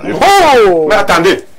Toi qui as fait philosophie, homosexualité veut dire que deux personnes qui ont le même sexe font des rapports. Si vous faites simplement qu'un homme suce votre bite, vous avez fait de l'homosexualité. Vrai ou faux? Vrai.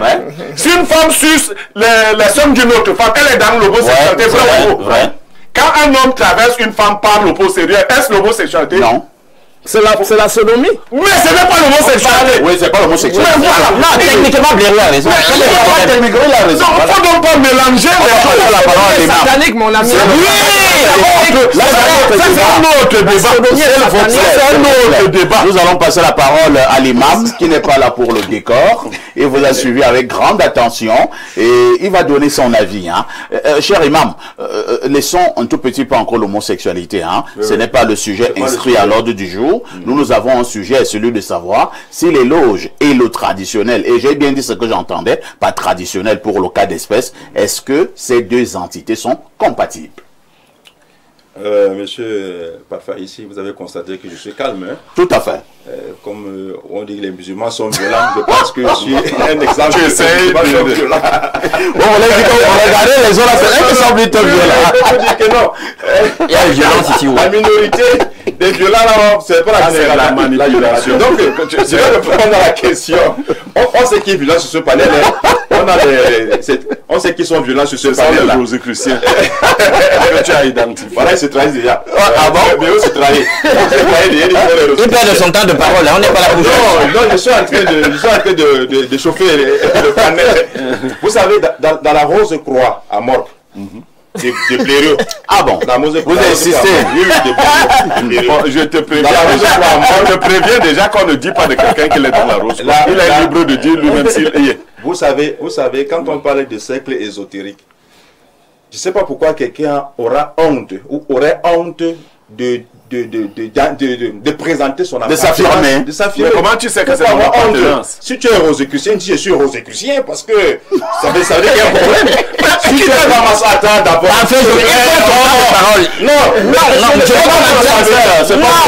Je suis en train de répondre à la question. Je réponds à la question. La devise de la Rose Croix Morgue, c'est quoi? La plus large tolérance dans la plus grande indépendance. Plus stricte. Dans la plus stricte indépendance, pardon. La plus large tolérance dans la plus stricte indépendance. Ça veut dire quoi? Ça veut dire que la Rose Croix est tolérante dans le fait qu'elle accepte toutes les traditions, toutes les religions. Que tu sois du Mbok, que tu sois du Ngoni, que tu sois musulman, que tu sois catholique, la Rose Croix. Et si ce n'était que la forme? Je suis en train d'avenir. Accepte tout, c'est ça la tolérance. Dans la plus stricte indépendance, ça veut dire que malgré que tu appartiens à la Rose Croix, tu es indépendant. Tu n'es pas. Ils sont aussi indépendants que ça? Je suis en train d'avenir. Parce que ça, ce qu'on vous présente, ça c'est la littérature rosicrucienne. Maintenant, vous savez, la Rose Croix à Morgue à 12 degrés. Comme quelqu'un a dit ici, à certains degrés, je ne parle pas de la Rose Croix à Morgue maintenant, je parle de manière générale dans les cercles initiatiques. Parce que je n'ai pas fait la fixation sur un non, mais tu ne peux pas commencer une analyse et tu continues. Continue là où tu étais. Continue là-bas. Je continue? Oui. Je vais donc continuer comme tu veux que je continue. Le premier impérateur de la Rose Croix à Morgue a été initié où? A été initié en Égypte. Bien sûr. Et quand on parle d'initiation en Égypte, on connaît tout ce que ça entraîne comme mystique, comme sorcellerie, comme magie et autres. D'abord, lorsqu'on parle d'Amorgue, c'est ancien et mystique. Pourquoi ancien? Parce que son origine vient des rites anciens de l'Égypte. Mystique, pourquoi? Parce que c'est magique. C'est pas vrai. Non, mais j'explique. Développe. Lui, on connaît son problème. Parce que blanchir l'Afrique. Là, on apprend la magie. On apprend l'élévation spirituelle, le contact avec le monde invisible à travers des mantras. Et quand on parlait dans de compatibilité, vous savez, dans les traditions, dans les initiations traditionnelles et des loges, il y a des chants, il y a des danses, il y a des sons, comme dans les loges. Dans les loges, par exemple, à Rose-Croix-Mort, il y a des chants, il y a des sons, comme à la franc-maçonnerie, il y a des chants, il y a des sons, il y a des instruments de musique, et il y a des mantras qui sont utilisés dans les loges, il y a des mantras dans les cercles, dans les traditions, il y a le côté ésotérique. Ça veut dire quoi? Ça veut dire que ceux qui assistent aux initiations sont des personnes qui sont initiées. C'est pas ouvert à tout le monde. Il y a le maître qui est l'initiateur, il y a ceux qui sont initiés, et il y a l'apprenant. Quand on parle donc de compatibilité, les traditions, elles, n'acceptent pas cette mixité-là. À la base, c'est-à-dire quand on est bombok, on n'accepte pas être franc-maçon. Mais la franc-maçonnerie, la Rose-Croix et les autres acceptent toutes les autres tendances. C'est pour ça que dans l'initiation, dans la franc-maçonnerie, par exemple, si vous êtes chrétien, on vous récite le premier chapitre de Jean. On fait réciter le premier chapitre de Jean. Si vous êtes musulman, on récite la première sourate du Coran. Or, l'islam est incompatible à cela. C'est pour ça que je profite pour lancer. L'islam est incompatible à cela, mais on ressuscite cette sourate-là. Je dis ceci, mais c'est pour vous apacher. Parce que dans l'islam, Allah dit, voilà, les mélanger par le faux avec le vrai. On ne peut pas être musulman et être franc-maçon. Un musulman, ceux qui m'écoutent, les musulmans qui sont francs-maçons, résurrectionnels et autres, si la mort vous trouve dans ces loges-là, c'est mauvais pour vous. Parce que dans l'islam, on ne mélange pas. Ou tu es musulman, ou tu n'es pas musulman. On ne peut pas être musulman. Parce que dans l'islam, on prie Allah subhanahu wa ta'ala. Dans la franc-maçonnerie, on vous demande de jurer sur le grand architecte de l'univers. Qui est qui? Qui est symbolisé par l'œil d'Horus. Et l'œil d'Horus, l'œil unique, vraiment. Ils appellent ça l'œil d'Horus, c'est l'œil qui voit tout, qui est au-dessus de la pyramide, qui voit tout. Cet œil-là, en fait, est le symbole de l'antéchrist, qui est le serviteur de Dajjal, qui est le serviteur, pardon, du diable. L'antéchrist. L'antéchrist, c'est ça, l'antéchrist. Donc ici, c'est pas compatible. On ne peut pas être musulman et être franc-maçon. On ne peut pas être traditionnaliste et être franc-maçon. Tant que la franc-maçonnerie, la Rose-Croix, accepte toutes ces autres tendances. Merci, cher imam. Allons au plus 7 915, c'est un message de la Russie. Bonjour, parfait ici et tout ton illustre panel. Pour mon premier message, juste ceci. Foi, incroyance, rumeur colportée, Coran, Torah, évangile, prescrivant leurs lois. À toute génération, ces mensonges que l'on s'empresse de croire et consigner. Une génération se distinguera-t-elle un jour en suivant la vérité? Al-Marié. J'avoue que je n'ai rien compris. Un autre message. Bonjour, perfecto. Le gris-gris de la modération. Oui, perfecto. En cette veille de rentrée scolaire, je vous supplie d'accorder plus de temps aux questions d'éducation, s'il vous plaît. Perfecto. Pourquoi vous n'invitez plus le monsieur qui avait dit que le bouddhisme venait d'Mbudala? Il était très percutant.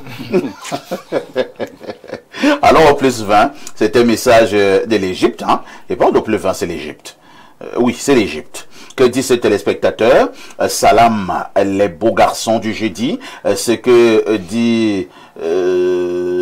est dit sur le début de la civilisation, c'est vrai car vivant au Kemet, le véritable nom de l'Égypte, ce pays est la mère de toutes les civilisations. Moi je suis Bassa, mais musulman. 33 prophètes ont séjourné ici en même dans l'Égypte dite pharaonique. Il y a eu des pratiques d'homosexualité. Alors si ici est la mère des civilisations, en déduction, toutes ces pratiques seraient donc nées ici. Blériot, quand Mel Gibson a tourné le film La Passion du Christ, où il incarnait Jésus ayant des rapports sexuels diffusés en France, les 10 chrétiens étaient dans les salles et les musulmans étaient ceux qui mettaient le feu aux salles. Car au même titre que nous respectons notre noble prophète Mohammed, on respecte Issa, Jésus. C'est David Salomon Jonas.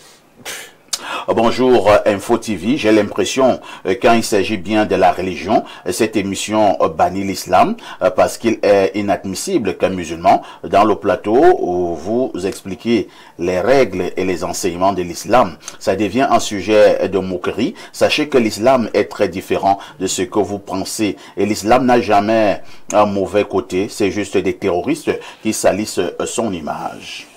Bonjour à tout le panel et on coûte de modérateurs. Pas facile de modérer vraiment, chapeau. Les loges ne seront jamais compatibles avec... je sais pas ce qu'il voulait dire. Hein. Et voilà, il dit les loges ne seront jamais compatibles avec les loges. Monsieur Blériot est sans doute en initiation quelque part, car on parle de loge, il est toujours sensible. Monsieur Alain Dou, que je te connais, assez modéré et pertinent, mais de quoi as-tu peur pour parler? Monsieur l'imam est très rationnel. C'est Ferdinand depuis Ouro Ochede qui envoie donc ces messages. On prend deux dernières contributions. Hein. Bonjour à tout le panel, juste pour que Dieu, le créateur des cieux et la terre, ne se trouve pas dans les remontrances. Dieu est omnipotent, omniscient. Parlant des loges, franc-maçonnerie, Rose-Croix et autres, sont un quart.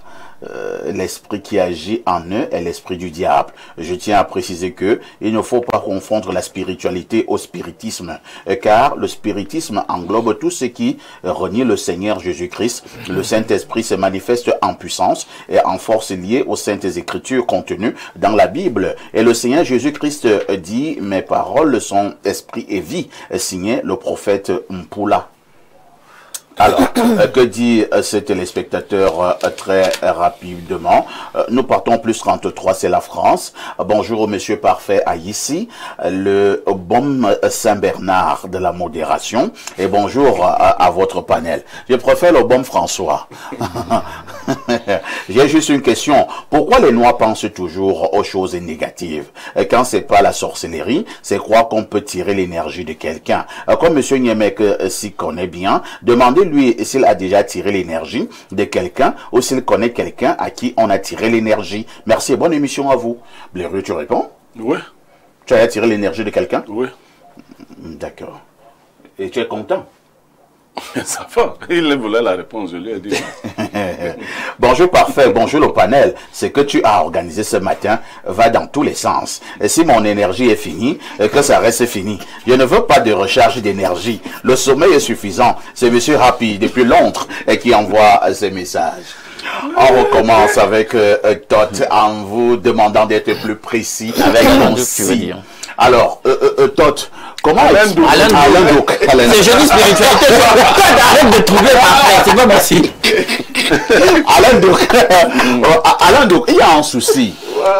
Je causais un jour avec un patriarche au village qui me disait que lui, il se moque un peu de ces personnes qui viennent dans nos villages. Ils sont dans des Rose-Croix, ils sont à la franc-maçonnerie, ils sont dans ceci, mais ils viennent discuter les chasse-mouches avec au village, les bâtons de commandement, ils veulent être des hommes là, ils veulent être des bonbons, ils veulent être ceci chez les Bamileke, ceci chez les Bamoun. Ils me disaient que ça tue en réalité la véritable essence traditionnelle de chez nous.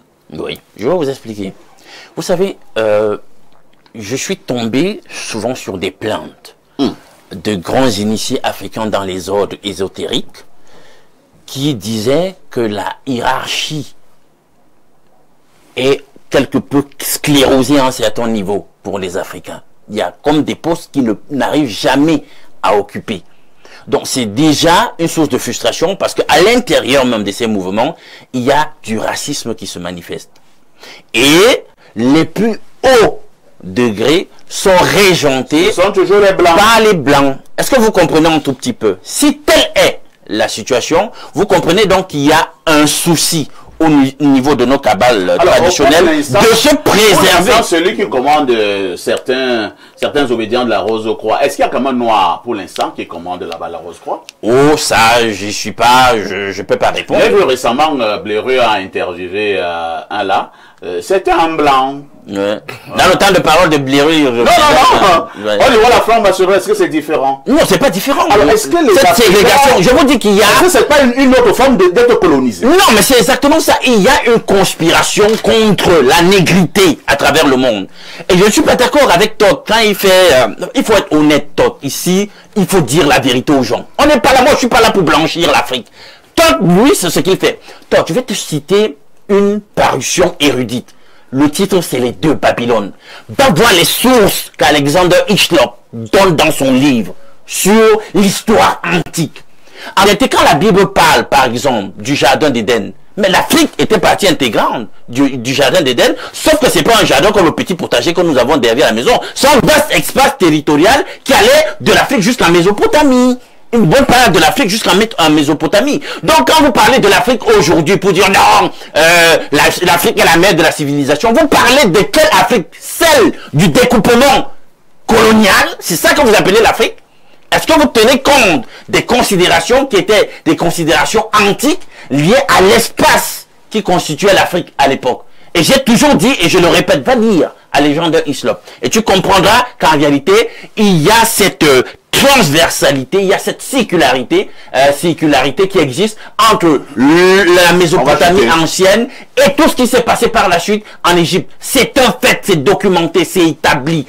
Bon, maintenant, disons-nous un tout petit peu la vérité. Ce qu'il passe autant à caractériser et à étiqueter comme étant du judéo-christianisme, écoutez, ce qu'on appelle aujourd'hui d'abord les juifs, est-ce qu'ils le sont sur le plan de l'ethnicité? Est-ce qu'ils le sont sur le plan de la complexion de peau, etc., de l'histoire? Non, il faut pas confondre les choses. Et tout le mysticisme, en réalité, dans les ordres ésotériques aujourd'hui, je vous le dis parce qu'il n'y a pas assez de temps pour le démontrer, sachez que c'est régenté donc par ces Ariens. Ce sont des Ariens, en réalité, qui passent pour des juifs sur le plan ethnologique, mais je tiens à vous dire que scientifiquement, la judéité, c'est une affaire de profession de foi et non d'ethnologie sur le moment, de façon contemporaine.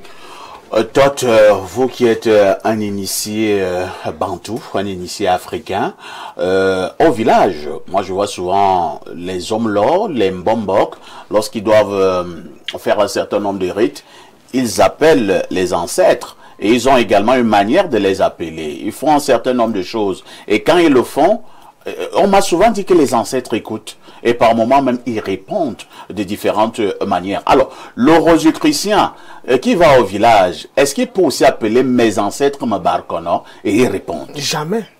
Jamais. Pourquoi? Parce qu'ils traînent une énergie qui combat les grégores naturels du peuple noir. Les francs-maçons, les rosicruciens, on fait allégeance à un égrégore, à une énergie et à une divinité qui est radicalement aux antipodes de l'égrégore naturel africain, de l'énergie africaine et de la divinité africaine originelle. Donc c'est deux énergies qui se combattent. Et c'est la raison pour laquelle ces deux énergies montrent même leur combat, même sur le plan des rapports interculturels. La colonisation en est un exemple. La traite négrière en est un exemple. Les francs-maçons existaient pendant la traite négrière. Ils se sont enrichis à travers le commerce des esclaves noirs. Les rosicruciens, tous ces gens-là, personne n'a combattu la traite négrière. La colonisation par eux, l'impérialisme. Pas même les chefs noirs, hein. Pas même les chefs noirs. Donc, qui ont participé, qui ont coopéré. Non, mais ça, c'est des chefs qui étaient déjà infiltrés. Amon-Ra, le dieu solaire. Évidemment, je peux développer la divinité de la franc-maçonnerie. Il faut que tu dises la vérité. Je suis désolé, c'est 7. C'est gars, ils servent 7 et justement, j'avais lu dans une émission ici, la querelle d'Apophis et Sekenaret Taha qui était le pharaon autochtone de l'Égypte. Et Apophis était le roi Ixos qui combattait les autochtones. Et Apophis qui est à l'origine, tous ces rois Ixos qui sont à l'origine de la franc-maçonnerie et des mouvements rosicruciens, c'est l'héritage de Ixos. Ça n'a rien à voir avec la spiritualité africaine. Donc, dans cette lettre, un pharaon d'Égypte est en train de se quereller avec un pharaon usurpateur, un roi usurpateur de la basse Égypte. Et le roi usurpateur reconnaît que le pharaon autochtone adore le vrai Dieu et que lui, il adore Seth. Et c'est cette divinité Seth que vous retrouvez dans la Bible. sous la forme de Yahweh et elle. Donc, en réalité, nous sommes dans deux divinités qui se combattent. Et la meilleure manière de détruire l'Afrique, c'est d'enraciner la franc-maçonnerie dans les arrière-plans, c'est-à-dire dans les chefferies et dans les cercles initiatiques traditionnels. C'est un projet qui part du Vatican et des loges ésotériques occidentales. Donc, c'est un projet, on appelle ça la gangrène. Alors, que doivent donc faire, selon toi, les Africains? Mais aujourd'hui, on constate que les initiés, vous avez vu les scènes catastrophiques qu'on a vues ces derniers jours, où on a lu les initiés, on leur donne des trucs pour venir applaudir. Des choses comme ça. Donc, en réalité, les initiés, beaucoup aujourd'hui sont corruptibles et corrompus. Donc, on peut les utiliser, encore que beaucoup manquent de culture. C'est-à-dire qu'on l'a dit, oui, c'est l'autorité publique. Mais vous savez que cette autorité, ces gars-là sont d'accord. Donc, il faut se méfier même aujourd'hui de beaucoup d'initiés, soi-disant initiés africains, qu'on achète avec de l'argent pour justement participer à la destruction de la culture africaine. Je suis donc parlant en disant que Cheikh Ali a cet arcane, il ne maîtrise rien en égyptologie et il se prononce, il s'aventure toujours dedans. Il dit que les francs-maçons utilisent l'œil d'Horus. Alors que les francs-maçons adorent Seth qui a combattu Horus et qui a tué Osiris. Donc, quand ils utilisent un symbole, c'est sous forme inversée. Quand on dit que la rose-croix à mort sort de l'Égypte, que la franc-maçonnerie sort de l'Égypte, c'est la branche de Ixos et de... Mais je sais quand même, hein, vraiment, oui, c'est quand on parle de franc-maçonnerie, il y a quand même une affaire de l'œil. Oui, c'est pour ça que je dis... Comment tu veux nier ça? C'est-à-dire, comment tu veux nier ça? Je prends, par exemple, une croix comme ça à l'endroit. Quand je l'utilise, je la renverse. Non, c'est la même croix. On commence à utiliser la croix à l'envers. La différence, c'est au niveau... Et c'est même pas un symbole. Je ne sais pas si tu maîtrises les mystères. Je maîtrise. La différence, c'est quoi? C'est l'inversion des pôles énergétiques. Quand on inverse les pôles énergétiques, ce ne sont plus les mêmes énergies, ce sont les énergies telluriques que ces gars servent. Les francs-maçons et les rosicruciens sont les adorateurs des énergies telluriques. Et ils ont créé un monde déséquilibré alors que nos anciens avaient créé un monde équilibré entre le haut et le bas. C'est compris. Voilà.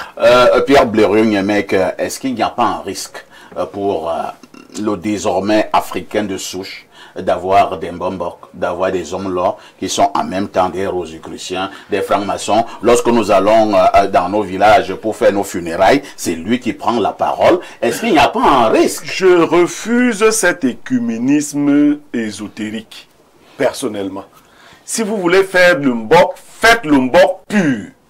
Si vous voulez faire les ordres, faites les ordres sans être dans le Mbok, sans venir infiltrer. J'appelle ça des infiltrations. Alors, mais c'est quoi encore le Mbok pur? Oui. Parce qu'il y a également, et ça, des gens continuent de taper sur moi. Vous voyez, quand on parle de tel, on dit non, est-ce qu'il y a la Kabbale dans les ordres traditionnels africains? Il y en a. Oui. C'est quoi la Kabbale? Le mysticisme. Non, c'est pas ça la Kabbale. C'est pas ça la Kabbale. Quand on parle de Kabbale, non, c'est pas vous qui avez la parole. Voilà. Alors, j'observe que tous les cercles ont l'ouvert et le caché. Ne croyez pas que ce que vous faites là en public, c'est tout ce qu'on fait. Il y a un aspect caché dans chaque initiation. Est-ce que cet aspect est souhaitable pour tout le monde? Je dis non. Je dis non. Est-ce que les choses qui s'y font, vous parliez d'homosexualité, oui. Vous êtes sûr que vous pouvez vraiment dédouaner tous nos ordres traditionnels de l'homosexualité? Bonne question. C'est-à-dire de cette pratique mystique du sexe. De la sodomie. Oui, mais vous êtes sûr? Citez-nous donc. Parce que je vais vous dire autre chose. Dans le blanchiment. Chaque fois qu'il faut soumettre un individu, on va lui faire des choses qui ne sont pas bien. Mais en même temps, quand même, ne me faites pas comprendre que dans le Mbok, on connaît cette affaire. Ce n'est pas ce que j'ai dit. Est-ce que pour être hommes-là, on te fait répéter au niveau de ton postérieur? Et même dans les ordres dont vous parlez, on ne le fait pas. Je veux dire ceci. Ah bon? Non, on ne le fait pas. Ah, vous êtes sûr? Quels ordres? Réponds des ordres que tu connais. Parfait, ici. Oui. Quand les gens se rencontrent, il y a des choses qu'ils font ensemble. Il y en a d'autres que les gens font en dehors de vous. Je vous ai parlé d'une affaire de bandeau, le passage au bandeau. Non, parfait. Vous appartenez à une structure, par exemple une multinationale. On dit qu'il y a des homosexuels dans cette multinationale, n'est-ce pas? Oui. Est-ce à dire que tous ceux qui travaillent dans cette multinationale sont des homosexuels? Pas forcément. Est-ce la règle que pour entrer, il faut qu'on vous fasse C'est un l'homosexualité? rituel. Il y a un rituel pour ça. Non, je pose de manière ciblée. Mais vous êtes quand même... Les dossiers dans le particularisme. Moi j'ai Mais vous savez qu'il y a certaines structures, comme vous avez parlé en termes d'emploi, sur 100 employés, plus de la moitié sont... Parfait, ici, ça vous regarde, hein. C'est de vous et ici assis là. Les gens peuvent estimer que pour atteindre les niveaux que vous avez atteints, on vous avait donné le derrière. C'est leur problème de quoi? Oh, moi je me rends dessus et ils vont aller partager la postérieure. Moi je connais votre derrière qui est sain. Comment tu connais que c'est Ne nous éloignez pas du sujet. Il y a trop de clichés. D'accord? Merci, Chuton. Voilà. Il y a le mot de clichés. Une minute. Les gens marchent ensemble et des gens font des choses qui ne sont pas forcément des exigences des autres. Merci. Cher imam, au moment où nous mettons la clé sur le paillasson concernant les cercles ésotériques, que voulez-vous que l'on retienne? J'aimerais dire que c'est un peu comme l'Héros a dit là. Lorsqu'on initie un nouveau dans un cercle ésotérique, on ne parle pas d'homosexualité, il n'y a pas d'homosexualité. Pas du tout. L'homosexualité intervient à un certain niveau. Vous savez que dans la franc-maçonnerie, il y a plusieurs degrés, 33 degrés. En tout cas, encore que ça dépend des il y a plusieurs rites, plusieurs obédiences. 33, c'est dans le rite écossais. Dans la rose, à mort, précisément, il y a 12 degrés. Donc, c'est pas... Lorsqu'on vous initie, le premier jour, comme alors, chez la Rose-Croix, il y a 12 degrés, et à certaines obédiences de la franc-maçonnerie, il y a 33 degrés. Est-ce que ça veut dire par déduction que la franc-maçonnerie est supérieure à la Rose-Croix? Non, ça n'a rien à voir. La franc-maçonnerie est la mère. Et la Rose-Croix, ce sont des enfants. Ah bon? Non, réponds à la question. Est-ce que le fait d'avoir plus de degrés veut dire que vous êtes supérieur à l'ordre qui a moins de degrés? C'est ça la Rose-Croix, 6 étoiles et l'autre... Non, ça ne se vaut pas. Est-ce qu'on va dire que le rite de Mishraïm...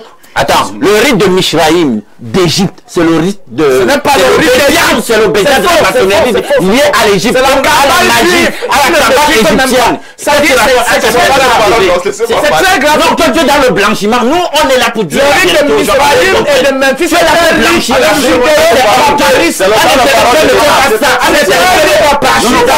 Tu fais de la partisanerie. Tu fais la propagande. Cher imam, nous chétons. Vraiment, après on va dire que les musulmans sont violents. On voit